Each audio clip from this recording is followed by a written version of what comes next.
మత్తయి సువార్త. ఆ శోధకుడు తన యొద్దకు వచ్చి, నీవు దేవుని కుమారుడవైతే ఈ రాళ్ళు రొట్టెలగునట్లుగా ఆజ్ఞాపించు.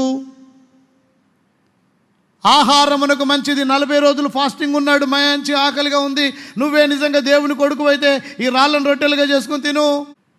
ఆ రోజు ఏదైనా తోటలో అటు చూడు అటు చూడు అంటే ఆ పండు ఆహారమునకు మంచిదియు. శరీరాశ అనండి పెద్దగా. శరీరాశతో అవ్వను శోధించాడు దుష్టుడు. శరీరాశతో సాతానుడు యేసయ్యను శోధించాడు. కానీ నా యేసయ్య ఏమన్నాడో తెలుసా? వాక్యము చేత పట్టుకొని, మనుషుడు రొట్టె వలన మాత్రమే కాదు, దేవుని నోట నుండి వచ్చు మాట వలన బ్రతుకుతాడు సైతానా. ద్వితీయోపదేశకాండం 8వ అధ్యాయంలో ఉన్న వాక్యాన్ని సాతానుకు చూపించాడు. రాళ్ళను రొట్టెలుగా చేసుకుని నాకు విషయం కాదు, రొట్టెలు తింటే మనిషి బతకడబ్బా, దేవుని నోట నుండి వచ్చు ప్రతి మాట వలన బతుకుతాడు. Get out.